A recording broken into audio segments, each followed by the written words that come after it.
सम्राट अशोक और शहंशाह औरंगजेब के ज़माने को छोड़ हिंदुस्तान कभी इतनी बड़ी इकाई नहीं रहा था जितना अंग्रेज़ों के समय बन गया था। इसके अलावा 552 के करीब छोटी बड़ी रियासतें थीं जो ब्रिटिश इंडिया के साथ कई अलग अलग माहिदों से जुड़ी हुई थीं।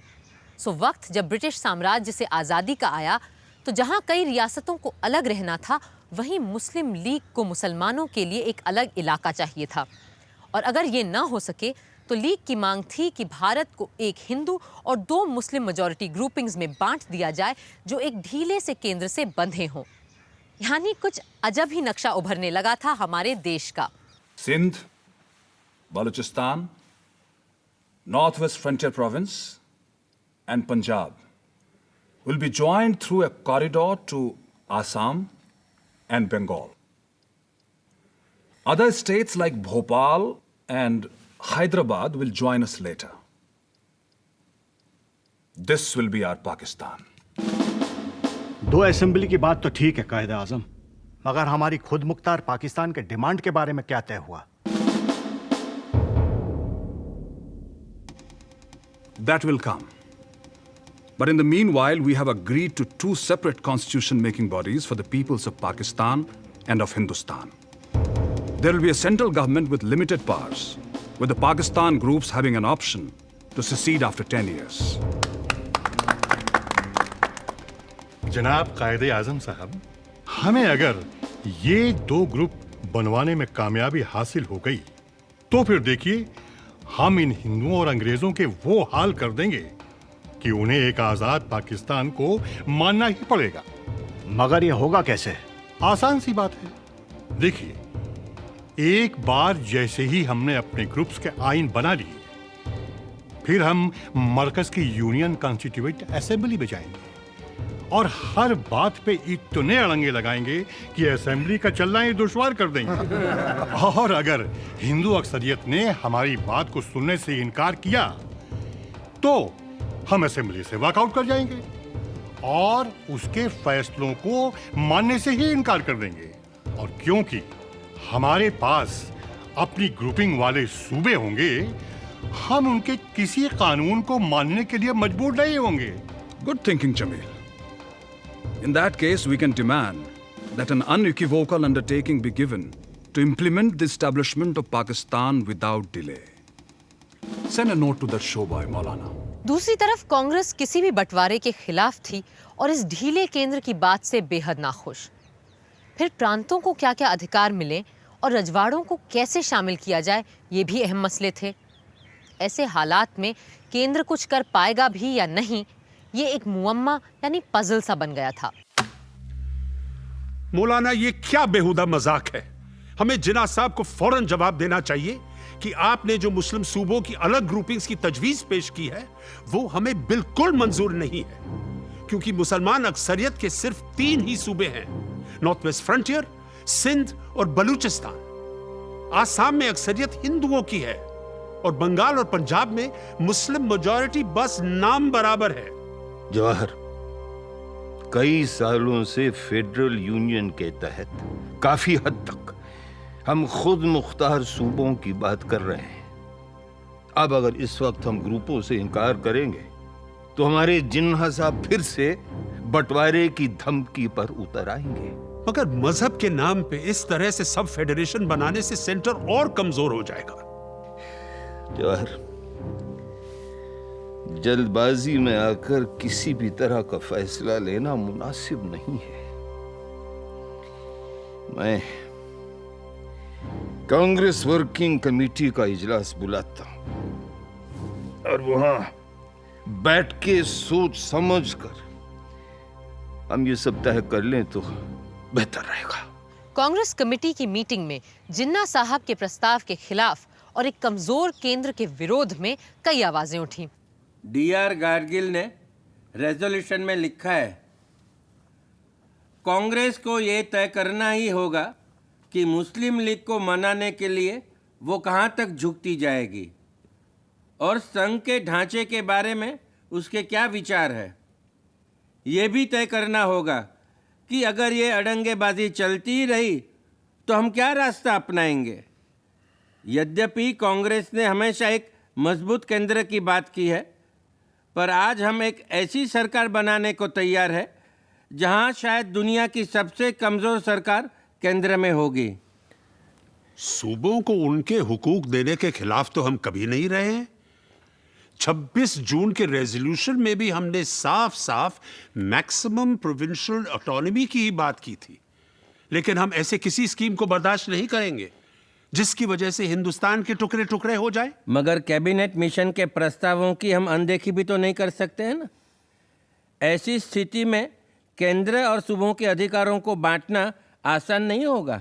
कैबिनेट मिशन के प्रपोजल्स के मुताबिक सेंटर के पास सिर्फ 3 चीजें थी: डिफेंस, फॉरेन अफेयर्स और कम्युनिकेशन, और इन पर होने वाले खर्च का इंतजाम, इनसे जुड़ी हुई इंडस्ट्रीज भी जाहिर है सेंटर ही चलाएगा। इसी तरह एक्सटर्नल अफेयर्स में फॉरेन ट्रेड भी शामिल है। You can not divorce foreign trade from foreign policy. लेकिन जवाहर, ऐसे कामों के लिए भी टैक्सेस के जरिए पैसा जमा करना होगा, तो क्या ये काम सेंटर के हवाले रहेगा या हर सूबा टैक्सेस में से सेंटर को कुछ देने वाला है हमारे मिस्टर जिन्ना की तजवीज के मुताबिक? बकवास, बिल्कुल बकवास। सूबे क्या सेंटर को खैरात देंगे? खैरात से कोई सरकार नहीं चल सकती। सेंटर को अपने खर्चे के लिए खुद टैक्सेस जमा करने पड़ेंगे। यही नहीं, हमें सेंटर के लिए और भी हुकूक चाहिए होंगे। फर्ज कीजिए कि 2 सूबों के बीच झगड़ा हो जाए या अकाल की वजह से इकोनॉमिक ब्रेकडाउन हो जाए, तो लाजमी है इन हालात में सेंटर को दखल अंदाजी करनी पड़ेगी। सेंटर कितना भी कमजोर हो, हमें उसे तरह तरह के हक देने ही पड़ेंगे। पिछले कुछ सालों के वाकयात से यही साबित हो चुका है कि अगर सेंटर मजबूत नहीं होता तो हालात कहीं और ज्यादा संगीन हो सकते थे। फरवरी सन 1947 में ब्रिटिश संसद के इस ऐलान के साथ कि भारत को बहुत जल्द ही आज़ाद कर दिया जाएगा, स्थितियां बहुत बदल गई थीं। अब पाकिस्तान बनने के आसार भी साफ नजर आ रहे थे। ऐसे में पंडित नेहरू ने एक पत्र लिखा और पूरे सदन को वस्तुस्थिति से अवगत कराया। अब जबकि हिंदुस्तान के बंटवारे का फैसला हो चुका है, एक कमजोर केंद्र हमारे लिए बहुत खतरनाक साबित होगा। ऐसा मरकज ना तो अमन व अमान कायम रख पाएगा, ना ही पूरे मुल्क के लिए जरूरी अहम फैसले ले पाएगा, और ना ही इंटरनेशनल प्लेटफॉर्म्स पर मुल्क की पैरवी कर पाएगा। अलबत्ता साथ ही कई मुद्दे ऐसे हैं जिन पर सिर्फ सूबाई इकाइयां ही फैसले ले सकती हैं। इसलिए हमारे आईन का ऐसा फ्रेमवर्क जरूरी है जिसमें फेडरेशन के साथ एक मजबूत मरकज भी हो। इसलिए सेंटर और सूबों के हकों के बंटवारे के लिए 3 फहरिस्तें होनी जरूरी हैं: मरकजी, सूबाई और मिली जुली, यानी the federal, the provincial and the concurrent. 3 लिस्टें जो पेश की गई थीं कुछ इस तरह थीं। केंद्र की सूची में रक्षा, सेनाएं, विदेश संबंध और व्यापार, डाक, तार, रेलवे, जहाज रानी, वायुसेवा, बैंकिंग, इंश्योरेंस, पेट्रोलियम, केंद्रीय कर, आयात कर आदि आदि के साथ केंद्र संचालित पुस्तकालयों, संग्रहालयों और बनारस हिंदू और अलीगढ़ मुस्लिम यूनिवर्सिटीज जैसे संस्थान समेत 87 विषय थे। वहीं प्रदेश की लिस्ट में शांति व्यवस्था, पुलिस, जेल, स्वास्थ्य, कफन दफन, कृषि, जल संसाधन, मत्स्य पालन, भूमि, जंगल, खाद्य पदार्थ, इन सब पर लगने वाला कर, चुंगी और स्थानीय प्रशासन, शिक्षा आदि आदि जैसे 57 विषय रखे गए थे।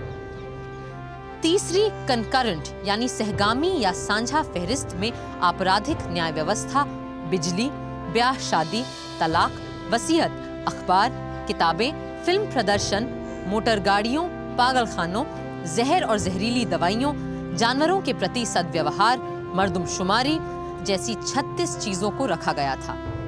और हाँ, बॉयलर्स को भी। मंत्रिमंडल के सदस्य और प्रांतों के मंत्री दोनों ही इस फहरिस्त से संतुष्ट नहीं थे। मुझे पता चला है कि आप यूनियन, स्टेट और कंकरेंट लिस्ट से खुश नहीं हैं। मैं अपने पोर्टफोलियो के बारे में बात कर सकती हूँ। हेल्थ को अगर स्टेट सब्जेक्ट बना दिया जाता है तो हम कैसे हिंदुस्तान भर के डॉक्टरों और अस्पतालों का एक लेवल इंश्योर कर पाएंगे? अमृत कौर जी, हर सूबे की ज़रूरतें अलग अलग हैं। जैसे कि कई जगहों पर अस्पताल वगैरह पहले ही से ही है और कई जगह पे तो बिल्कुल नहीं है। इसीलिए स्वास्थ्य को राज्य की सूची में रखना ही सही समझा गया। मैं जानती हूँ हालात और ज़मीनी सच्चाई हर प्रांत और सूबे में अलग हैं, पर जहाँ तक स्वास्थ्य का मामला है, हम सब यही चाहते हैं कि सारे हिंदुस्तानियों को एक जैसी सेवाएं और सुविधाएं मिलें। तो मेरा ये कहना है कि हेल्थ जैसे सब्जेक्ट को अगर केंद्र की लिस्ट में नहीं तो कम से कम कॉन्करेंट लिस्ट में तो ज़रूर रखना चाहिए। फिर तो वो न यहाँ का रह जाएगा न वहाँ का। पंत साहब का बस चले तो कंकरेंट लिस्ट को अबॉलिश ही कर दें। तो ये बताइए, फिर हेल्थ को सेंटर की लिस्ट में क्यों ना लिया जाए? 87 चीजें तो रख ली हैं आपने केंद्र की सूची में, इसे भी ले लीजिए।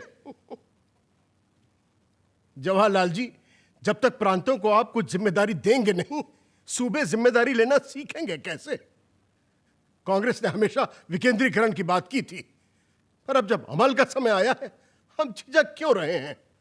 वैसे भी मेरा मानना है कि भारत जैसे विशाल देश को केवल दिल्ली से नहीं चलाया जा सकता है। आज़ादी के 6 दिन बाद 21 अगस्त 1947 को संविधान सभा ने केंद्र और प्रांतों के बीच अधिकारों के बंटवारे के लिए यही 3 सूचियां पारित की। कमोबेश आज तक केंद्र और राज्यों के बीच काम के बंटवारे का आधार यही 3 फहरिस्तें हैं। मगर केंद्र और सूबों के बीच का अंतर संबंध क्या होना चाहिए और केंद्र कितना शक्तिशाली होना चाहिए, इन प्रश्नों पर गहराई से सोच रहे थे doctor Ambedkar. However much you may deny powers to the center, it is difficult to prevent the center from becoming strong. Conditions in the modern world are such that centralization of powers is inevitable. On the other hand, we must resist the tendency to make it stronger. It cannot chew more than it can digest. Its strength must be commensurate with its weight. It would be a folly to make it so strong that it may fall by its own weight. We must realize that our people have yet to learn how to use it. Democracy in India is only a top dressing on an Indian soil, which is essentially undemocratic. पर सभा के दूसरे सदस्यों के अपने अपने अलग विचार थे। इन सारे सतरंगी ख्यालों के इंद्रधनुष को ही तो देखने का मजा था संविधान सभा में। सर, ये ड्राफ्ट कॉन्स्टिट्यूशन, चाहे इसे हम किसी भी नाम से पुकारें, फेडरल कहें या यूनिटरी, पार्लियामेंट्री या फिर प्रेसिडेंशियल, असल में ये एक सत्तात्मक यूनिटरी कॉन्स्टिट्यूशन की बुनियाद तैयार कर रहा है, ना कि एक फेडरल संविधान की। यूनिटरी से मेरा अर्थ है कि बहुत सारी सत्ता घुमा फिरा करके हमने सेंटर को दे दी है और सूबों को कुछ भी नहीं। सर, यह संविधान लोगों को कुछ भी अधिकार नहीं देता, ना परिवार को, ना गांव को, ना जिले को, ना सूबों को। डॉक्टर अंबेडकर ने सब कुछ केवल सेंटर के लिए रख लिया है। मेरा प्रश्न है कि हमें एक मजबूत सेंटर किस लिए चाहिए, किसके डर से चाहिए और किसके खिलाफ चाहिए? हमें मजबूत सेंटर क्या पाकिस्तान के डर से चाहिए या रूस के डर से चाहिए या फिर इस देश की जनता के डर से? Sir, I beg to disagree. Yes, we want a strong center. Yes, we want a strong center by all means. If we want to preserve or maintain our newborn freedom and if we want the solidarity of this country,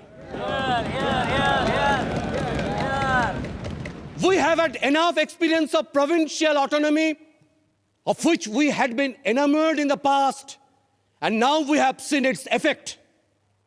We have seen the centrifugal and vociferous tendencies that it has generated and which we have learned to our cost. ये मौजूदा संविधान ना तो एकक संबंधी है ना ही संघीय संबंधी, यानी ना तो पूरी तरह यूनिटरी है ना फेडरल, बल्कि दुनिया भर के संविधानों का एक अजीब प्रकार का घिचपिच मिश्रण है, जिसे तोड़ मरोड़ कर हमारे मित्र ने एक स्थिर संगत रूप देने की कोशिश की है। जो सूबे ये शिकायत कर रहे हैं कि केंद्र की सत्ता को हमने बहुत ज्यादा पावर दे दी है और उनसे बहुत से अधिकार छीन लिए गए हैं, वो प्रदेश तो खुद पावर के नशे में आकर शहरों और जिलों के निकायों को कोई अधिकार देने को तैयार नहीं है। और आज 50% से ज्यादा लोकल बॉडीज को मैल एडमिनिस्ट्रेशन के नाम पे भंग करके ये सूबे की सरकारें ही चला रही हैं। अगर हमने यहां संविधान में प्रदेश की सरकारों को साफ साफ ये नहीं बताया कि उन्हें इन लोकल बॉडीज को उपयोगी बनाना ही होगा, तो मैं आपको बता दूं कि इस दस्तावेज की कोई कीमत नहीं रह जाएगी जो हम डेमोक्रेसी के नाम पे यहां पेश कर रहे हैं। सर, एक नजर जरा ये लंबी यूनियन लिस्ट पर डालिए और अब एक नजर इस लंबी कॉन्करेंट लिस्ट पर। ये वो सारे हुकूक हैं जो मरकजी सरकार अपने हाथ में ही रखना चाहती है और इस तरह हमारे मुल्क के फेडरल सिस्टम को एक यूनिटरी सिस्टम में तब्दील कर देना चाहती है। इस तरह की मंशा से चलाई गई सरकार, मुझे डर है कि जल्दी ही एक डेमोक्रेटिक नहीं बल्कि तानाशाही सरकार बन जाएगी।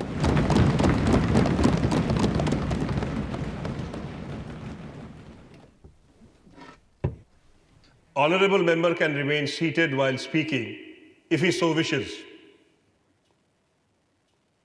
Thank you, sir.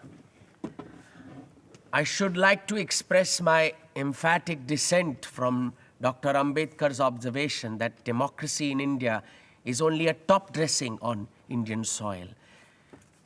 3 criticisms of the draft constitution range under the following heads.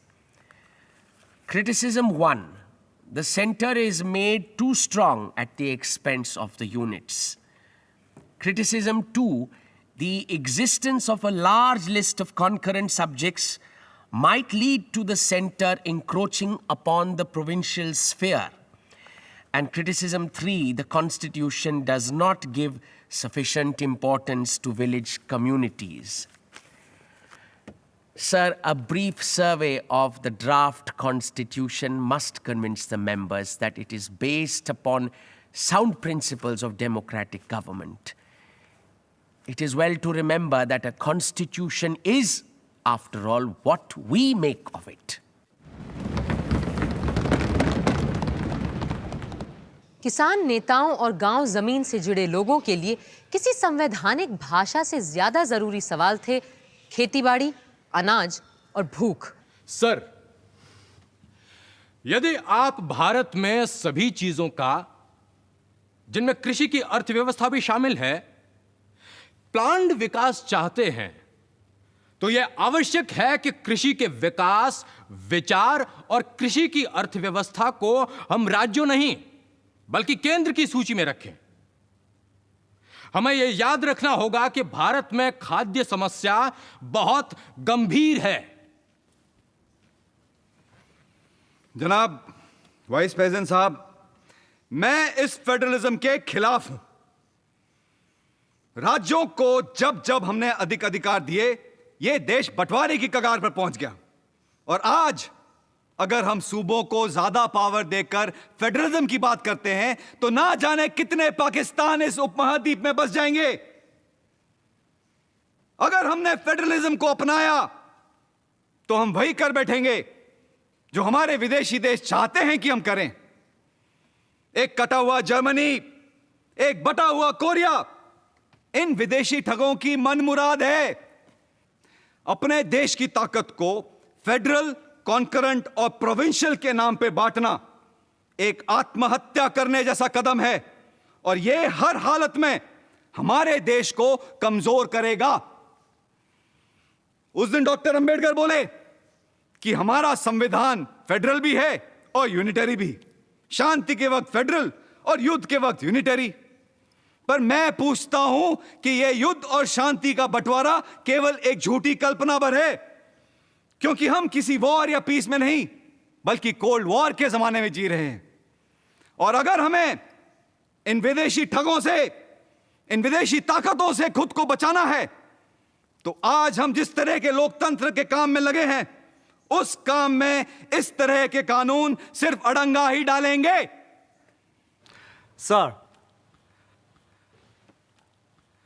when Alexander attacked India, we understand that India was divided into 52 autonomous units, and we know what consequences it produced. So the possibilities of conflicts can be best lessened by the center being given power to intervene effectively whenever and wherever provincial jealousies may threaten the unity or impede the progress of the country as a whole. सन 48 के अंत में जब एक बार फिर मद्रास से आए Shri B poker साहब बहादुर ने केंद्र की सत्ता पर प्रश्न उठाया तो डॉक्टर अंबेडकर भड़क उठे और ऐसा लगने लगा कि केंद्र और प्रदेश का झगड़ा कहीं हिंदू मुसलमान का बवाल न बन जाए। We can now resume discussion on Article 60.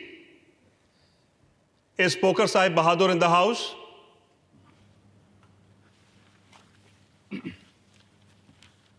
I submit, sir. Now, after we have won freedom, to do away with provincial autonomy and to concentrate all the powers in the center really amounts to totalitarianism, which certainly ought to be condemned. Therefore, I submit that at least with reference to matters in the concurrent list, even though the center may have legislative power, the executive power with reference to those subjects should be left to the provinces. I'm afraid Mr. Poker Sahib is raising a controversy. Is it not a fact that whips are being issued over such questions? That may be so. That, I said, is the position as I understand it.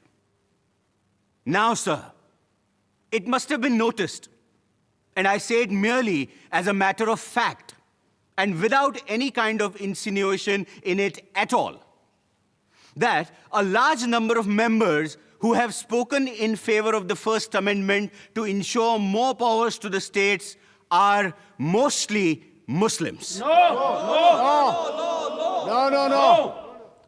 The Muslim League took up such an adamant attitude on this point that the Secretary of the State had to make certain concessions in order to reconcile the Muslim League to the acceptance of some sort of responsible government at the center.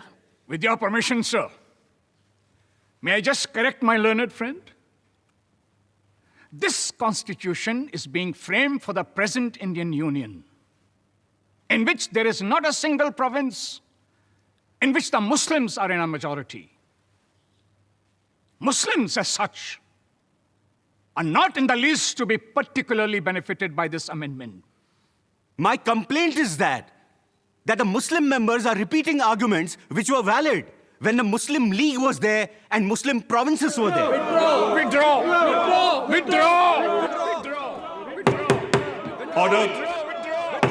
Order. There is ample justification for a proviso of this sort, which permits the center in any particular case to act unilaterally. Supposing the center makes a law prescribing a certain penalty, certain prosecution for the obstruction caused to the untouchables in the exercising of their civic rights. Supposing a law like that was made, and supposing that in a particular province, the sentiment in favor of the abolition of untouchability is not as genuine, as intense, nor is the government interested in seeing that the untouchables have all the civic rights which the Constitution guarantees. Is it logical? Is it fair that the center on which so much responsibility has been cast by the Constitution in the matter of untouchability should merely pass a law and sit with folded hands, waiting and watching as to what the provincial government are doing in the matter of executing all those particular laws?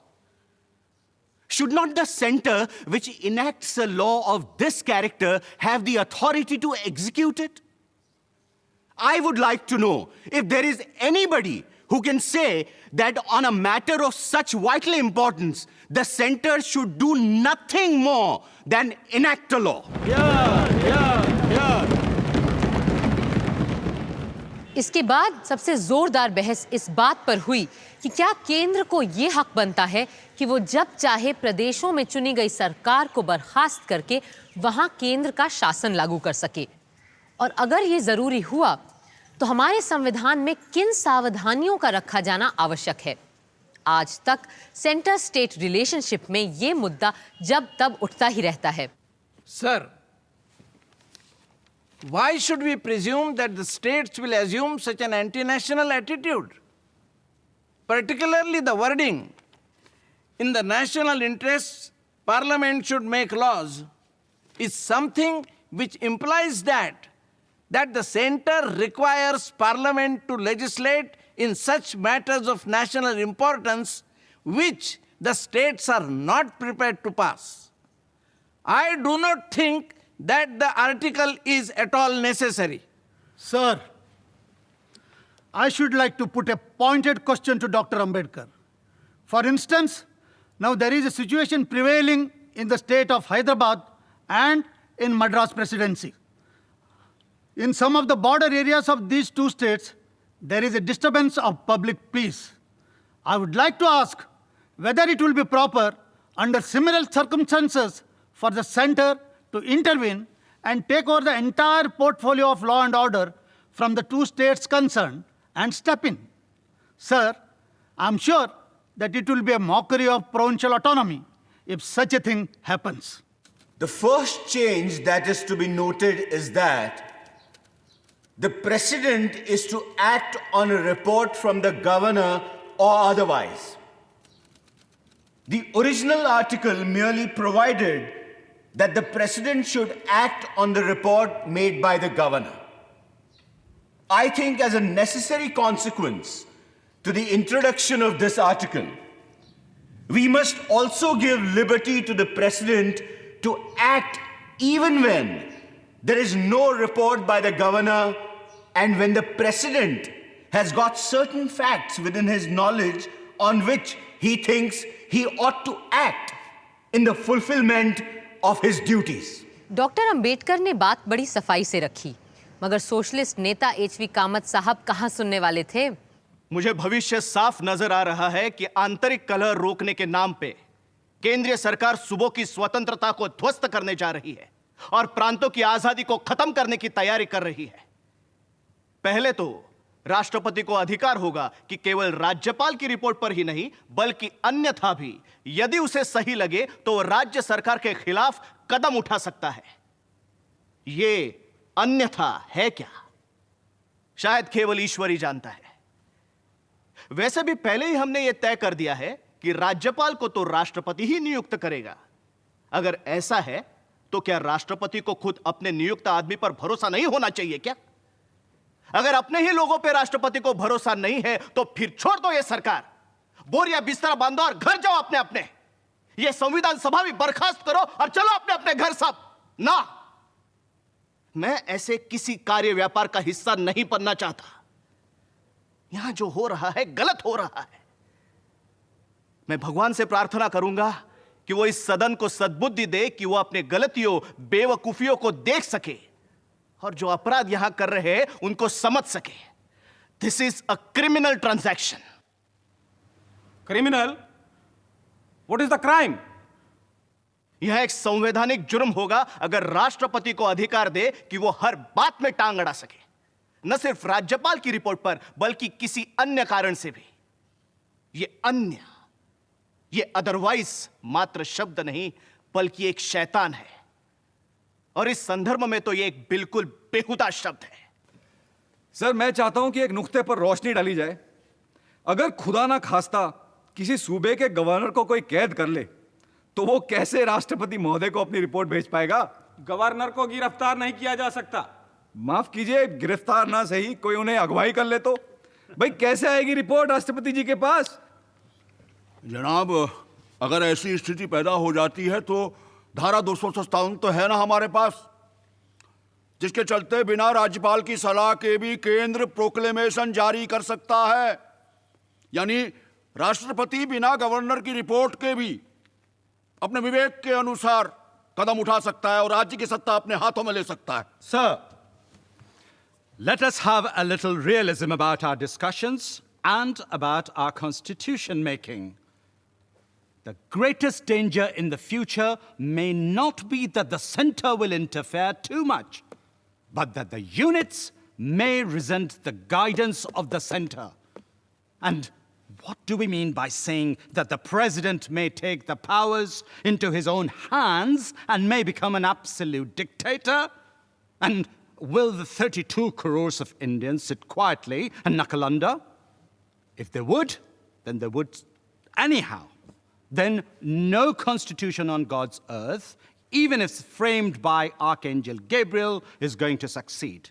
Shri के संतानम ने उदाहरण देकर प्रांतों में presidents rule को और साफ तरीके से समझाने की कोशिश की। Mr. President, sir, let us broadly analyze the circumstances in which these articles can come into operation. There may be a physical breakdown of the government in the state, as for instance, when there is widespread internal disturbance or external aggression, or for some reason or other, law and order cannot be maintained. Then there may be a political breakdown. This is a point which requires careful analysis. A political breakdown can happen when no ministry can be formed, or the ministries that can be formed are so unstable that the government actually breaks down. Then there is the third contingency of economic breakdown. Suppose, for instance, in a state the ministry is all right, but it wants to make itself popular by reducing or cancelling all taxes and running its administration on a bankrupt basis. Suppose the government servants are not paid and the obligations are not met, and the state goes on accumulating its deficits. Therefore, the objection to Articles 278 and 278A relates really to the possibility of proper conventions not being evolved. In themselves, they are unobjectionable and they are essential. मगर जनाब नजीरुद्दीन अहमद ने drafting committee को drifting committee कहकर उसके पूरे काम और अस्तित्व पर ही सवालिया निशान लगा दिया। I submit, sir, that the drafting committee has been drifting from our original decisions, from the draft constitution, and from our original amendments. It would perhaps be more fitting to call the drafting committee as the drifting committee. Sir, I agree with them that emergency powers are necessary. And I also agree that serious forces of disorder are working in a systematic manner in the country, and drastic powers are necessary. But what I fail to appreciate is the attempt to take away the normal power of the governor or the ruler of the state to intervene and pass emergency orders. It is that which is the most serious change. In fact, originally the governor was to be elected on adult suffrage of the province. But now we have made a serious departure that the governor is now to be appointed by the president. This is the first blow to provincial autonomy. पहले दिन सभा का समय समाप्त हो गया तो नजीरुद्दीन अहमद साहब अगले दिन भी बोलते ही रहे। The fear of the communists is at the back of these emergency powers being centralized. This was the very reason which led Hitler to establish his dictatorship. Mussolini also built a dictatorship by similar process, and both of them had to share the same fate. I only hope that we are not drifting towards that end. महोदय, आज़ादी जब आती है तो अपने साथ ढेर सारी दुश्वारियां भी लाती है जिनका एक देश को सामना करना पड़ता है। जैसे बंगाल में आज अराजक तो बड़े सक्रिय हो रहे हैं, यही हाल मद्रास का है। हैदराबाद में भी यही सब चलता देखा जा रहा है। ऐसे में सवाल पैदा होता है कि ये किसकी जिम्मेदारी है कि फौरन इस सबको रोका जाए। हमें मौके पे मौजूद लोगों पर ही भरोसा करना पड़ेगा। हमने हर सूबे के लिए गवर्नर को नियुक्त किया है। हम इन गवर्नरों को मोटी तनख्वाह देने जा रहे हैं और भी तमाम लाओ लश्कर ऐशो आराम। हम उन्हें संविधान के हिसाब से राज्य में ऊंचा ओहदा भी दे रहे हैं। पर अगर इस सब के बावजूद हम इन गवर्नरों को सिर्फ सजावट का सामान बनाकर रखेंगे और उन्हें आपातकाल के लिए कोई अधिकार नहीं देंगे तो सब बेकार है। अगर ऐसा है तो हमें इस पद का नाम थोड़ा बदल कर इन्हें गवर्नर नहीं, गोवर्नर ही बुलाना चाहिए। केंद्र और राज्यों के संबंधों को लेकर हर विचार, डर, खतरे और जिम्मेदारी पर गौर किया था संविधान सभा ने, और अंत में सारे सुझावों, शंकाओं और प्रश्नों का जवाब दिया डॉक्टर भीमराव अंबेडकर ने।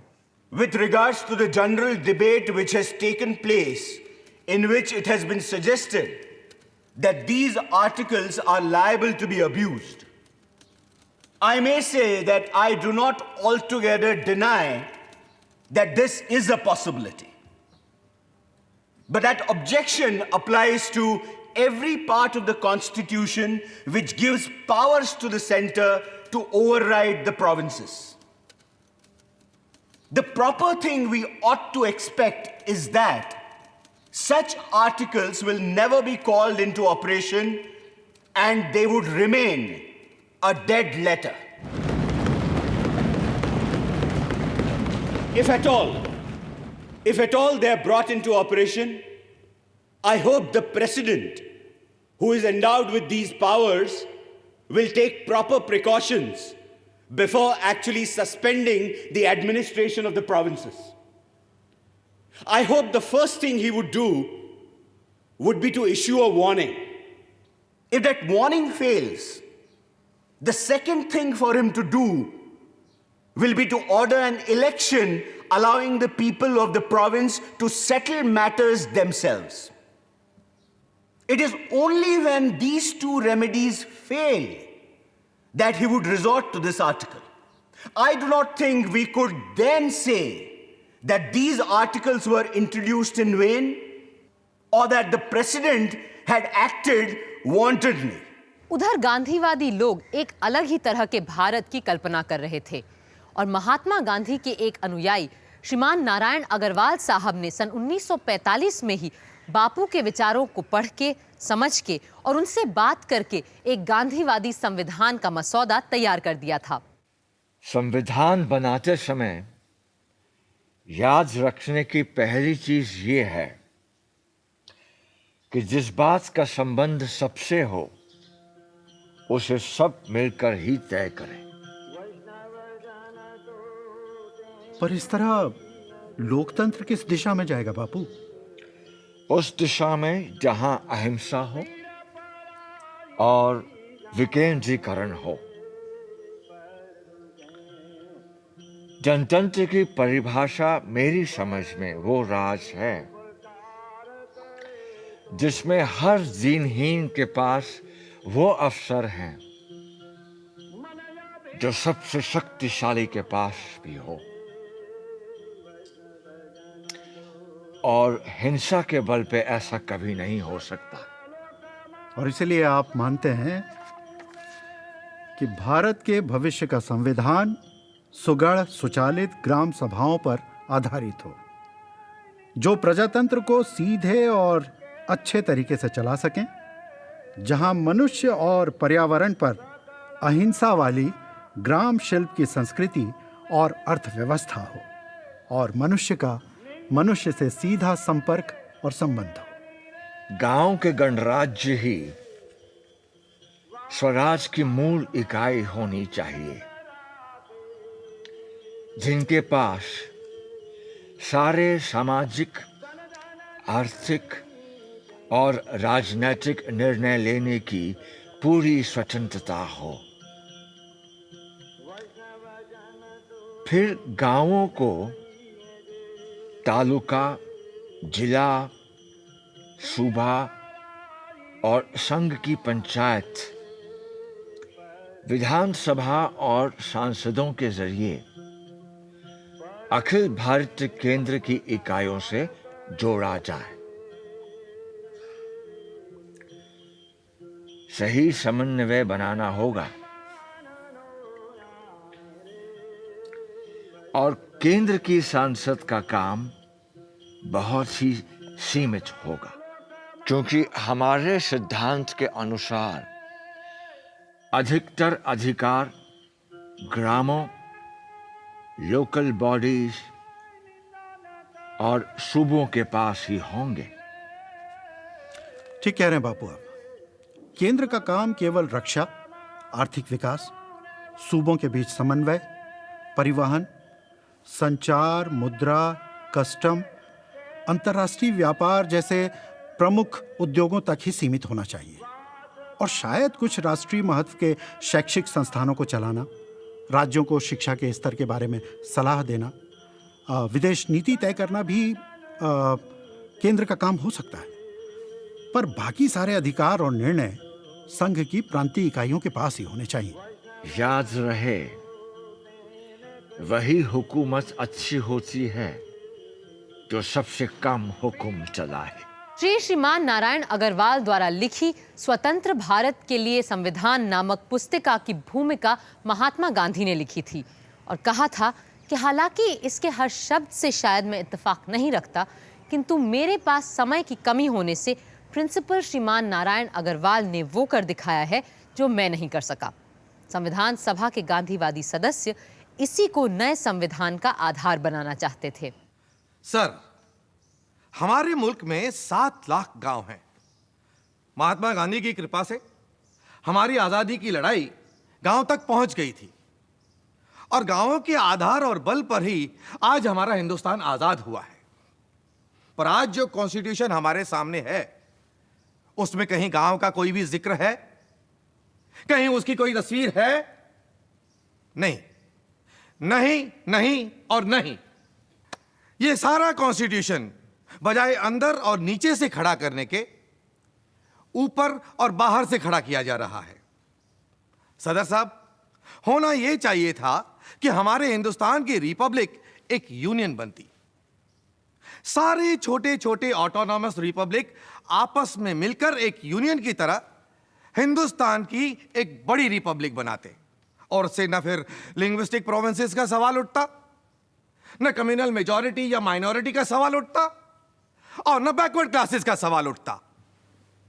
सेठ जी ने कहा है कि यह विधान ग्रामों को महत्व नहीं देता है।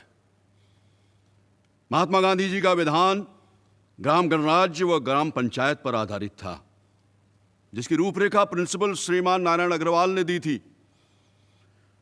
और मेरे विचार से विधान के उस अंग पर हमें सावधानी से सोचना होगा। उधर डॉक्टर अंबेडकर शायद अपने निजी जीवन के तल्ख तजुर्बों के कारण ग्रामीण जीवन और ग्राम पंचायतों के बारे में कोई खास अच्छी राय नहीं रखते थे। A criticism against the draft constitution is that the new constitution should have been drafted on the ancient Hindu model of a state, and that instead of incorporating Western theories, the new constitution should have been raised and built upon village panchayats and district panchayats. There are others who have taken a more extreme view. They do not want any central or provincial governments. They just want India to contain so many village governments. The love of the intellectual Indians for the village community is, of course, infinite, if not pathetic. I hold that these village republics have been the ruination of India. I am therefore surprised that those who condemn provincialism and communalism should come forward as champions of the village. What is the village but a sink of localism, a den of ignorance, narrow-mindedness, and communalism? I'm glad that the draft constitution has discarded the village and adopted the individual as its unit. Sir, according to Dr. Ambedkar, the villages have been the ruination of India. The villages have been the den of ignorance. If that is the case now, that is due to us, who have been living in the towns, who have been shining under the foreign bureaucracy and foreign rule. Our villages have been starved. Our villages have been strangled deliberately by the foreign government, and the townspeople have played a willing tool in this ignoble task. Resuscitating the villages, I think, should be the first task of future-free India. I have told you, sir, that we have been taught according to the Gandhian outlook and the Congress outlook, that the future constitution of India would be a pyramidal structure based on the village panchayats. If we can build the whole structure on the village panchayats, on the willing cooperation of the people, then I feel the center would automatically become strong. Sir, I'm sorry that Dr. Ambedkar went out of his way to speak about village panchayats and say that they did not provide the proper background for a modern constitution. I think that in spite of revolutions and changes, they have preserved Indian life, but for them, India will be a chaos. I wish that some statutory provision had been inserted regarding village autonomy within proper limits. For local autonomy for each village must constitute the basic framework for the freedom of this country. I do not want to say anything more than what Dr. Ambedkar has said. He is a bit too pessimistic. I do not agree that we can never reform the villages and develop them for self-government. This country will ultimately consist of a number of village republics, autonomous as far as possible, knitted together into a number of states with a union at the center. मौलाना हसरत मोहानी हरदम की तरह इस बात पर भी Soviet रूस को भारत में खींच हिलाए। ये कहना गलत नहीं होगा कि मैंने महात्मा गांधी के सामने एक तजवीज़ पेश की थी और उसके तहत उन्होंने सोवियत रूस के आइन के 2 नुक्तों की हामी भी भरी थी। पहला नुक्ता था काम करो और वोट भरो, और दूसरा कि पहली इकाई गांव का सोवियत रहे। उन्होंने उस पर फरमाया था कि सोवियत संघ का आइन कांग्रेस वर्किंग कमेटी का आइन से काफ़ी मिलता है, इसलिए अगर गांव पंचायत की तजवीज़ छोड़कर हम गांव सोवियत की तजवीज़ अपनाएं तो ये सारे पचड़े जो हमारे आइन में हैं, इस और उस माइनॉरिटी के हुकूक को लेकर सब गायब हो जाएंगे। I beg to move that in the directive principles, the following new article be added.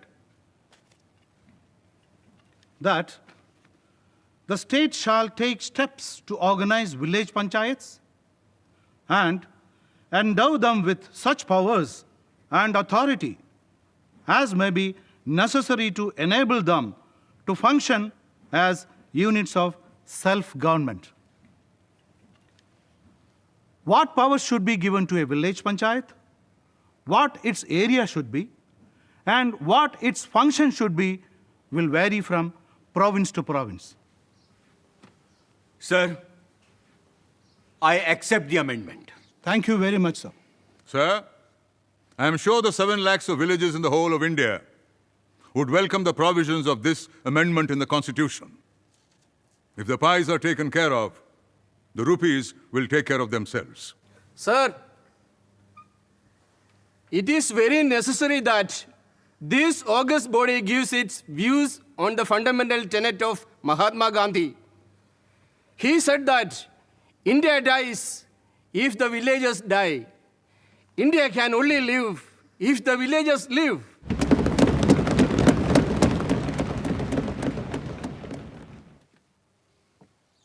Sir, as I accept the amendment, I have nothing more to add.